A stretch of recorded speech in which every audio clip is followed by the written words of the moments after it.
Alright, so I figured I would make this video just for fun. Anytime you're having like, fuel trim issues, because you're on E85 or E54 or whatever blend you're using, if you get the mix off a little bit, it throws off your fuel trims. Right now I'm having a little bit of an issue. I could have swore I mixed properly because I'm on E54, and when I test the fuel at my gas station, it always comes to like 62%. So I got to put about 1.25 gallons of 91 or 93 in there to get it mixed right. So I used an ethanol calculator and I did my calculations after testing. It was 62% ethanol, so I put in the right amount of 91, but I'm still having fuel trim issues. I changed my spark plugs, still having fuel trim issues again. I think I'm just gonna go back to 91 and meth because this is frustrating. But I'm gonna show you how to pull your fuel from here safely and retest the fuel in your tank to see exactly what percentage you're at. Okay, hold on. So what we're gonna do here first is you're gonna come over to your fuse box and you're gonna pull fuse 49 right there. This is for your fuel pump. Is it fuel pump? Yeah, fuel pump fuse. Then you're gonna get in your car and you're gonna crank it until it dies.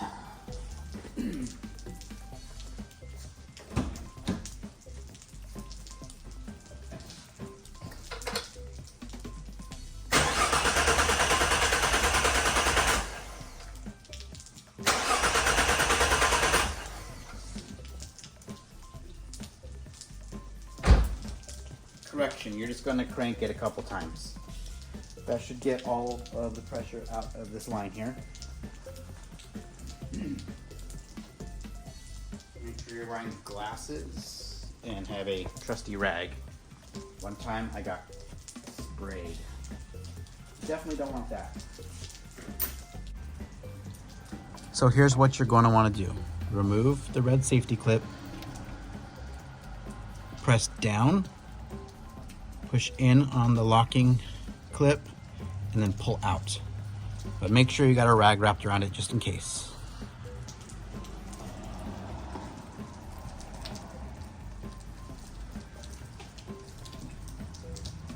Go under. Make sure there's enough room in case it sprays, which it should not spray.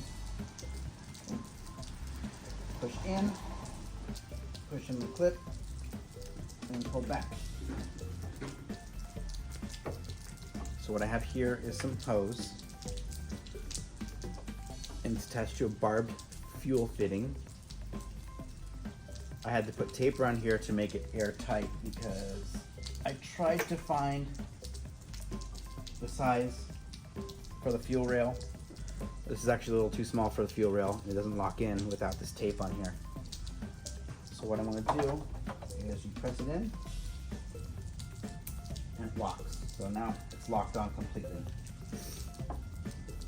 From there, we'll aim it downwards to the ground.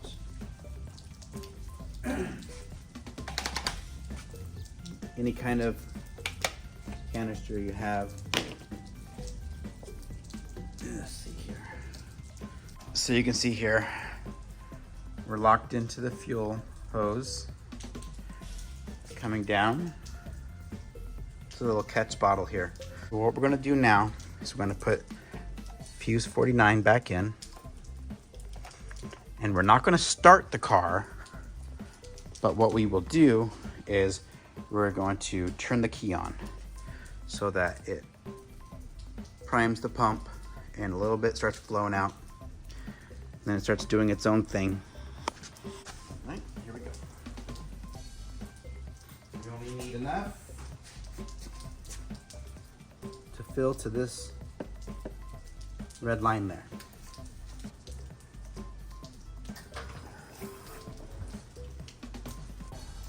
And it just starts going. We might need a little bit more. It might just keep on going by itself. Yeah, I might just give it one more pump. Hold on. Just to make sure I have enough. There we go. That ought to do it. Okay, so now that we have that, that should be enough. I'm going to stop this from going here.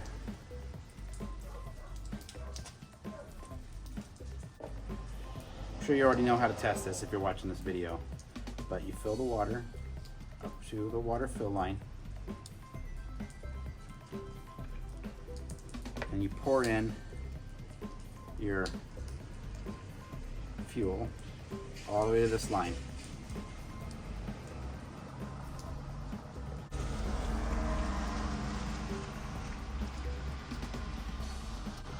Right when I get towards the top, then I use the more accurate method as I get fuel on my hands. Okay. Now we're at the line. Now there's water and fuel in here. Shake it a little bit. Sit and wait for it to settle. All right.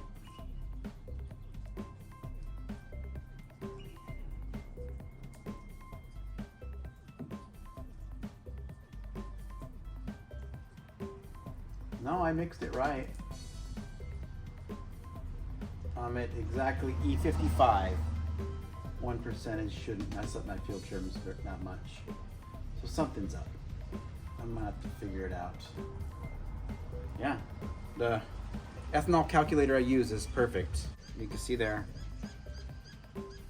Hopefully I'm holding it steady.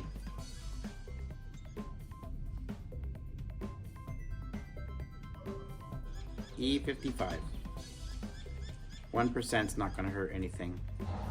At the pump, I tested E62, and I put that in the ethanol calculator app, and it told me to put about a gallon and a third, I believe, or a gallon, a little over a gallon and a quarter into my tank of 91, and it got me there to E55. So there's something is causing my fuel trims to go almost 19%.